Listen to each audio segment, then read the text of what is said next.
시청자 여러분 안녕하십니까? VOA 뉴스투데이 시작합니다. 미국 백악관이 바이든 행정부의 종합적인 인도태평양 전략을 공개했습니다. 특히 북한 문제에 대해서는 비핵화 목표와 동시에 북한 인권 개선 그리고 한국과 일본에 대한 확장 억지 강화를 강조했습니다. 또 미국, 일본, 인도, 호주 4개국 협의체인 쿼드 참가국 외교장관들은 최근 잇따랐던 북한의 탄도미사일 발사를 규탄하는 공동 성명을 발표했습니다. 첫 소식 조은정 기자가 보도합니다. 미국 백악관은 11일 발표한 미국의 인도태평양 전략을 통해 바이든 행정부의 구체적인 대북 정책을 공개했습니다. 백악관은 북한이 불안정을 야기하는 핵과 미사일 프로그램을 계속 개발하는 상황에서 계속 진지하고 지속적인 대화를 추구할 것이라고 밝혔습니다. 그러면서 한반도의 완전한 비핵화, 계속되는 인권 유린에 대한 대응, 북한 주민들의 삶과 생계 개선을 목표로 하고 동시에 북한 도발에 대응하기 위한 억지와 한국, 일본과의 조율 강화를 강조했습니다. 이어 미국과 동맹들에 대한 어떠한 공격도 억제하고 필요할 경우 격퇴할 준비를 유지하고 있으며 지역 전반에서 비확산 노력을 강화하고 있다고 밝혔습니다. 백악관은 이어 미국이 인도태평양 지역에 더욱 집중하는 이유는 중국을 비롯한 여러 도전들에 직면해 있기 때문이라면서 다른 주요 도전들로 기후변화와 신종 코로나 바이러스 감염증 등과 함께 북한의 불법 핵무기와 미사일 프로그램 확대를 꼽았습니다. 특히 바이든 행정부는 동맹과의 협력을 미국의 가장 강력한 비대칭적 힘으로 꼽으며 호주, 일본, 한국, 필리핀, 태국 등 영내 5개 조약 동맹들을 계속 현대화할 것이라고 밝히고 구체적인 행동계획 중 하나로 미한일 협력 확대를 꼽으면서 북한을 비롯한 중요 영내 도전들에 대한 3국의 협력은 필수적이라고 밝혔습니다. 이런 가운데 젠 사키 백악관 대변인은 11일 정례 브리핑에서 도널드 트럼프 전 대통령이 퇴임 후에도 북한의 김정은 위원장과 연락해왔다는 보도와 관련한 질문에 미국 외교의 주체는 바이든 대통령이라는 점을 분명히 했습니다. Former President Trump is not the president, and President Biden is the president, and he is the one who conducts diplomacy on behalf of the United States. 한편 미국, 일본, 인도, 호주 4개국 외교장관들은 호주에서 열린 쿼드 외교장관 회담 뒤 발표한 공동성명에서 북한의 탄도미사일 발사를 규탄했습니다. 4개국 장관들은 유엔 안보리 결의를 위반해 불안정을 초래하는 북한의 탄도미사일 발사들을 규탄하고 안보리 결의에 부합하는 북한의 완전한 비핵화에 대한 우리의 공약을 다시 확인하며 남북 일본인 문제의 즉각적인 해결의 필요성을 재확인한다고 밝혔습니다. 토니 블링컨 국무장관은 또 일본의 하야시 요시마사 외무상과의 회담에서도 북한의 미사일 발사를 규탄하고 한반도의 완전한 비핵화를 향한 일본과 다른 동맹, 파트너들과의 협력을 강조했다고 국무부는 밝혔습니다. VOA 뉴스 조은정입니다.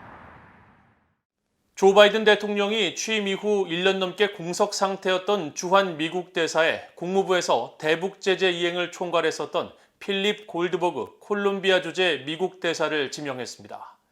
골드버그 대사와 함께 일했던 미국의 전직 관리들은 한반도 상황에 해박한 그가 주한 미국 대사로서 제재 문제를 넘어 효율적인 미한 공조를 이어갈 것이라고 평가했습니다. 김영교 기자가 보도합니다. 미국 백악관은 11일 보도자료를 통해 조 바이든 대통령이 신임 주한 미국 대사에 필립 골드버그 주 콜롬비아 미국 대사를 지명했다고 밝혔습니다. 골드버그 대사는 미국 국무부 최고위급 외교관인 경력 대사로 필리핀 주재 미국 대사를 거쳐 2019년부터 콜롬비아 주재 대사직을 수행하고 있으며 과거 국무부 정보연구 담당 차관보와 유엔 대북제재 18745 결의안 이행을 위한 국무부 조정관을 역임하는 등 풍부한 외교 경험을 갖고 있다고 백악관은 설명했습니다. 골드버그 대사는 오바마 행정부 당시인 2009년부터 2010년까지 국무부 유엔 대북제재 이행 담당 조정관을 지내면서 유엔 대북제재 결의 18745의 이행을 총괄하고 관련 국제협력을 조율했으며 당시 중국의 안보리 결의 이행을 강력히 촉구해 북한의 전략물자 밀반입 봉쇄 조치를 이끌어냈다는 평가를 받았습니다. 골드버그 대사와 비슷한 시기 북핵 육자회담 미국 측 대표로 활동했던 글린 데이비스 전 국무부 대북정책 특별대표는 VOA에 골드버그 대사가 대북 제재 관련 과거 경험을 바탕으로 한국 정부와 효과적으로 협력할 것으로 전망했습니다. I think it's good that he has had that sanctions experience because he knows a great deal about it, and he'll be very effective when, as ambassador of the United States, he's called upon to discuss it with his counterparts in the government in Seoul. 재무부와 국무부, 백악관에서 제재 문제를 담당했던 앤서니 루지에로 민주주의 수호재단 선임 연구원도 최고위급 외교관인 골드버그 대사의 대북 제재 경험이 미한 공조에 크게 기여할 것이라면서 기대감을 나타냈습니다.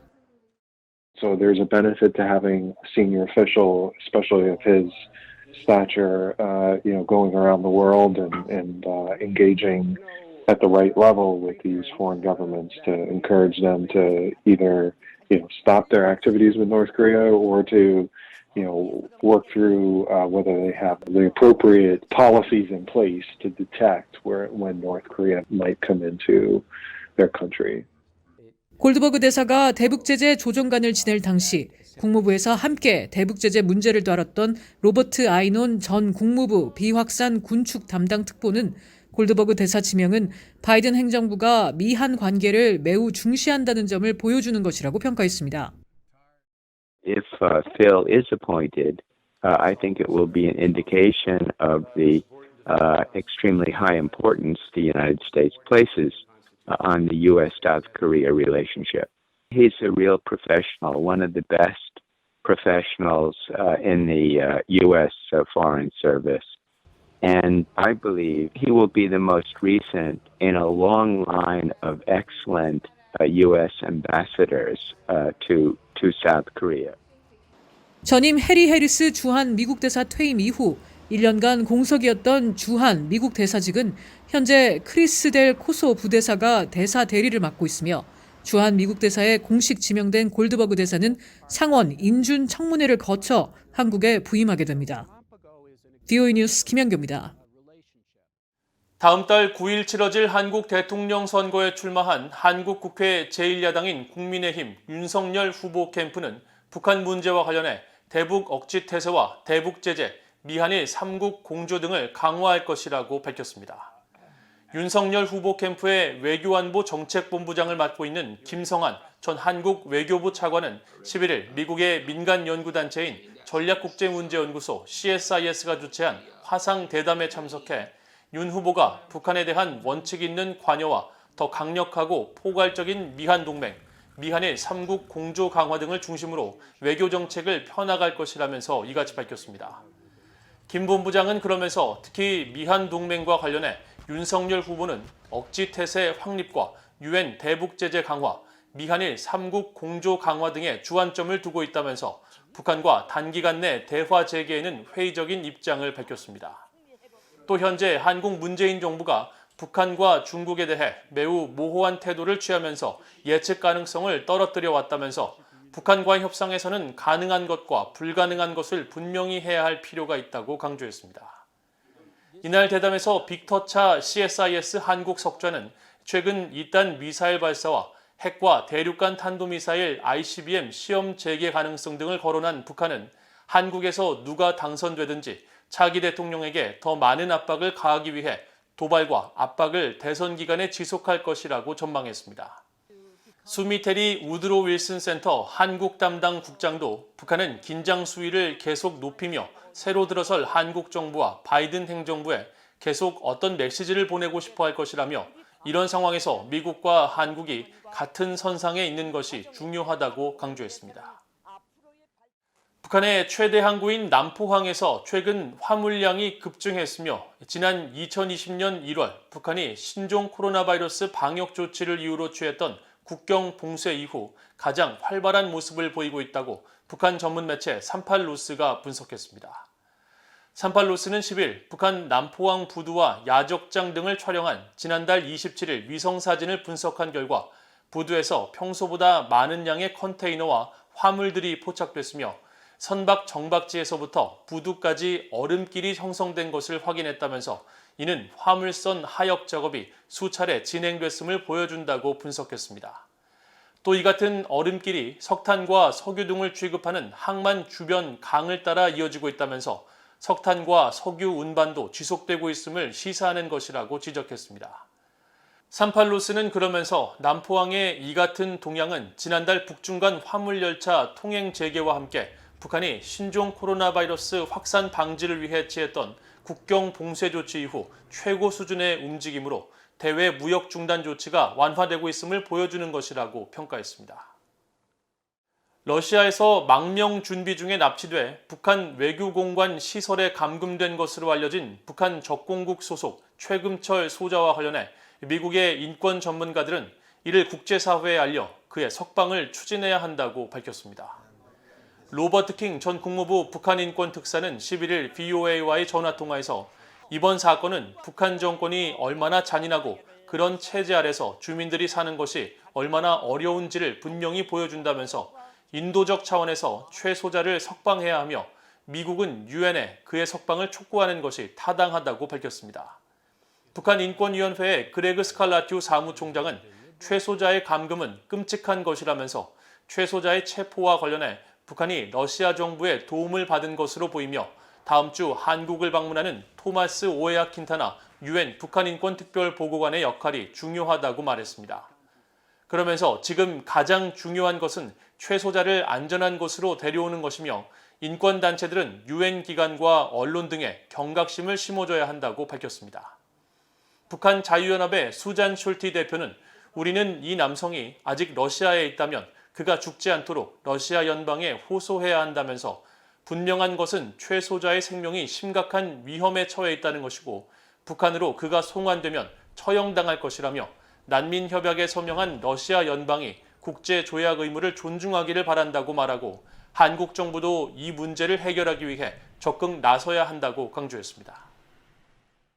국제 백신 공급 프로젝트 코백스가 북한에 미국 제약사 노바백스가 개발한 코보백스 백신 25만 2천 회분을 추가 배정했다고 11일 홈페이지에 올린 14차 신종 코로나 바이러스 백신 배분 계획 보고서를 통해 밝혔습니다. 북한이 미국 제약사가 개발한 백신을 할당받은 것은 이번이 처음으로 그동안 북한은 영국 옥스퍼드 대학교와 다국적 제약회사 아스트라제네카가 공동 개발한 아스트라제네카 백신과 중국산 백신 시노백을 코백스로부터 배정받았습니다. 코백스는 이날 관련 사안에 대한 VOA의 질문에 올해부터 각국의 필요를 기반으로 백신을 할당하기로 했다며 북한이 수용하지 않아 그동안 북한에 배정돼 축적된 백신 811만 회분은 11일 기준으로 154만 800회분으로 하향 조정했다고 설명했습니다. 한편 코로나 백신 도입과 관련해 북한에 기술적 지원을 제공하고 있다고 밝혀온 유엔 아동기금 유니세프는 북한 당국과 정기적으로 접촉하고 있다면서 백신을 포함한 지원 물자가 가까운 시일 내에 북한에 반입되기를 여전히 희망한다고 VOA에 밝혔습니다. 이상으로 VOA 뉴스투데이를 모두 마칩니다. 시청해주신 여러분 고맙습니다.